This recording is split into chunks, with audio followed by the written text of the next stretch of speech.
Hello everybody, my name is Rachel and welcome to my weekly wrap-up of April 16th, 2016, wherein I tell you about what I read this past week. That was a lot of things actually. I finished one book every day, so I have 7 things to talk about this morning. So this may be a very long video. Go get some tea or coffee or a snack, and if it gets really long, I will make sure to put time codes in the description down below. Feel free to skip ahead to anything that sounds interesting to you. I'm going to talk about these books in random order as I pull them off the stack of books next to me, rather than in the order I read them because I'm lazy like that. The first book is Games Wizards Play by Diane Duane. This is the 10th book in the Young Wizards series. Some of you guys may remember that back in January I went on an epic rereading binge of the first 9 books, and then I did a 16-minute overview video. So if you want to know anything about this series, which is a YA fantasy science fiction series, you can go watch that.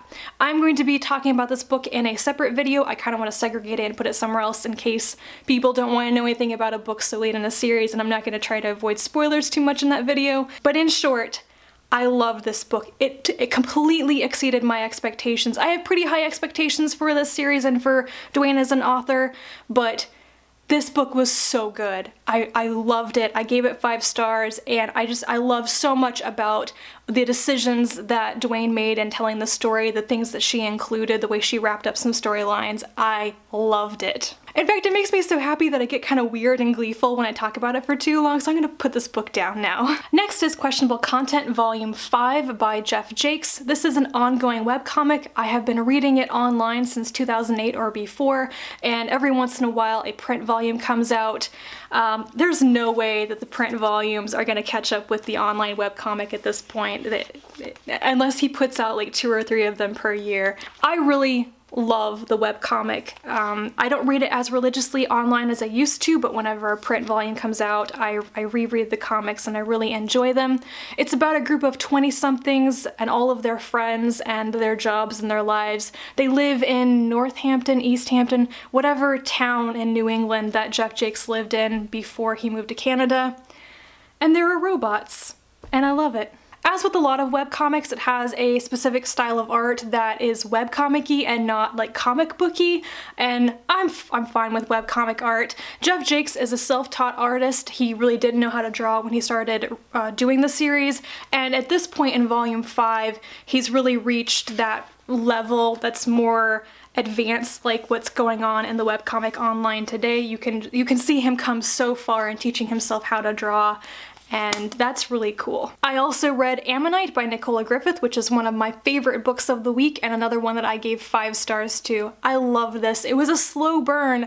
I liked it more and more and more as I got closer to the end, until I was just like, this is a 5-star book. And I'm going to attempt to explain the plot of this book succinctly. It is about a planet called Jeph, where a virus has killed all the men and only women survive it. Some of them die from it as well. The planet was previously colonized, it was lost, it is rediscovered. There are, of course, the native people who live there. They are all women. Yes, they do manage to reproduce. But the planet is quarantined when the company realizes that the virus is still there. It kills all the men that they send down, and all the women who went down who survived the virus are stranded there. They are not allowed off the planet because if they do, they'll take the virus with them. A couple of years later, while all of this situation is just hanging out waiting for a resolution, an anthropologist named Marge comes down. She is testing the first vaccine against the virus, and of course the implication is that if the vaccine works, then the company might come down and start changing things on the planet. If it doesn't work, then the company may just leave and everyone will be stranded there. Marge's journey is one of self-exploration and self-discovery as she goes to the planet, makes contact with the people who already lived there, and learns how the virus shapes them and their society and how it affects the way that they can reproduce. The other storyline follows the group of women from the company who are stranded there and who suddenly realize that they are probably never going to leave the planet. They may be stranded there, they may lose their support link to the outside world, and they need to have a plan B or C or D for how they're going to survive and possibly integrate themselves with the existing feminine society on the planet. Marge was a difficult character for me to like. I don't think I really liked her as a person throughout the entire story, but I found her journey to be very compelling, and I thought the entire world and the situation was fascinating. Every single character in this book is female. And I do think it is interesting, just a point of curiosity, that men are not really discussed. They are not part of the equation in this world. And the whole thing about how the virus kills men is that's not the story. That is not the point of the story. And I both kind of like and dislike that whole aspect of this situation isn't talked about. On the one hand, it's nice that it didn't get like anti-men or super into this very difficult question.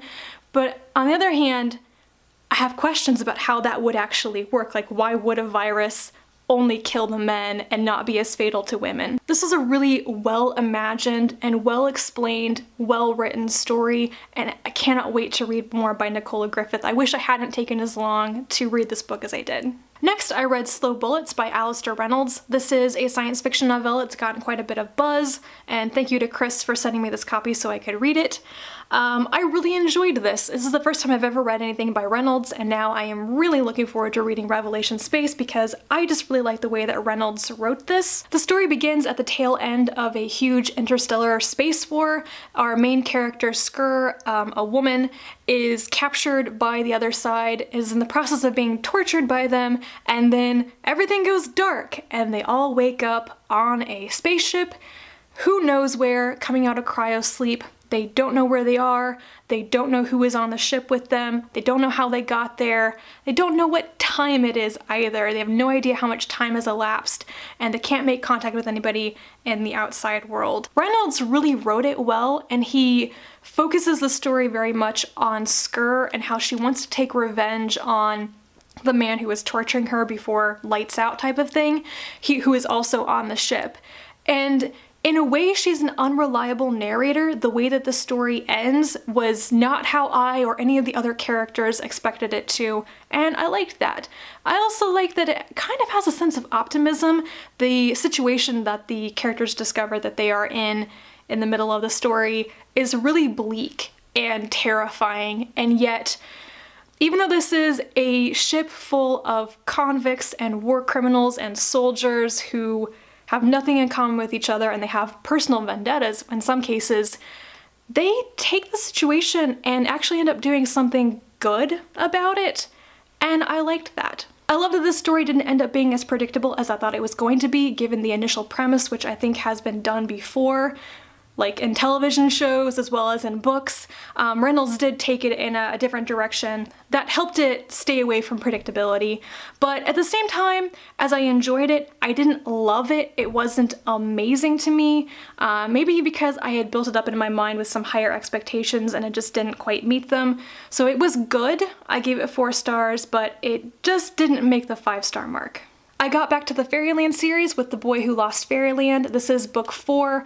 Book 3, The Girl Who Soared Over Fairyland and Cut the Moon in Two, I thought was a little dull and had some really preachy moments in it. It lost a little bit of the charm of the series and I didn't like it as much. I was so happy that I loved The Boy Who Lost Fairyland a lot more. I think this just goes back straight to what I loved about the feel and the charm of the first 2 books. This one, however, is not about September. It's about a troll boy named Hawthorne who is a changeling.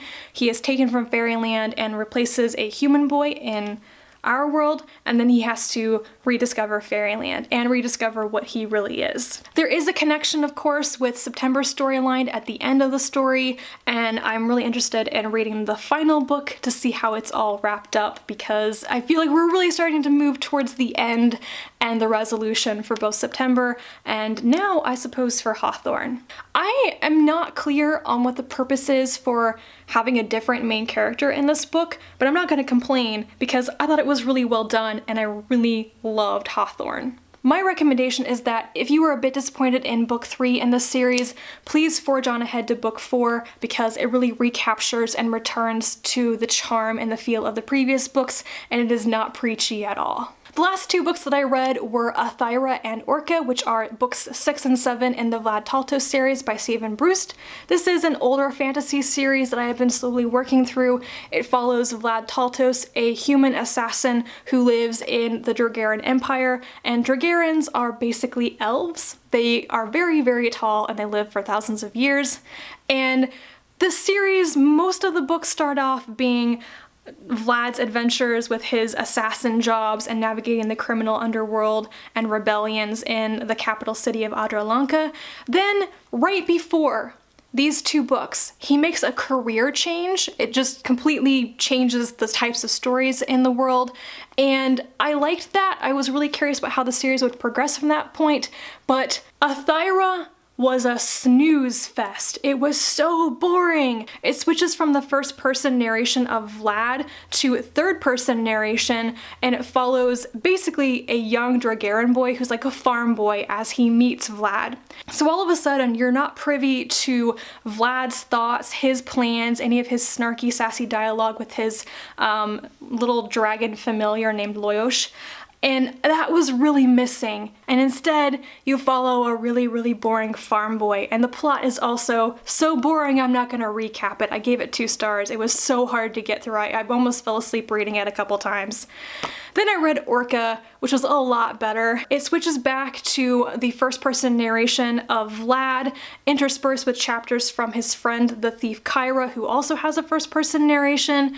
And it was just so much more interesting to read. I thought there was a lot more description rather than emphasis on carrying the story through dialogue, which just made it a lot easier to read. I am not impressed by how Stephen Brust uses dialogue. I don't enjoy a lot of his dialogue, and I think a lot of it is cliche and pointless. So I'm always appreciative when he switches to more descriptive passages, which is pretty rare, but at least it happens more in Orca. Orca is about Vlad and Kyra investigating a financial scheme that has fallen apart, and all of the banks and companies and organizations and economy that is collapsing because it was all reliant on this one guy who died who nobody should have trusted financially. It's a really interesting plotline to read in a fantasy book that's usually about an assassin, but I enjoyed it so much better than Athyra, and I will continue reading the series because if this book had been as bad as Athyra, I would have stopped reading the series. I feel like I've really talked myself out and I'm starting to lose my voice a little bit, so I'm going to wrap this up. Those are all the things that I read. If you've read any of them or they sound interesting to you, please comment down below. I love hearing from you guys, and I will be back with my next video soon. And until then, bye.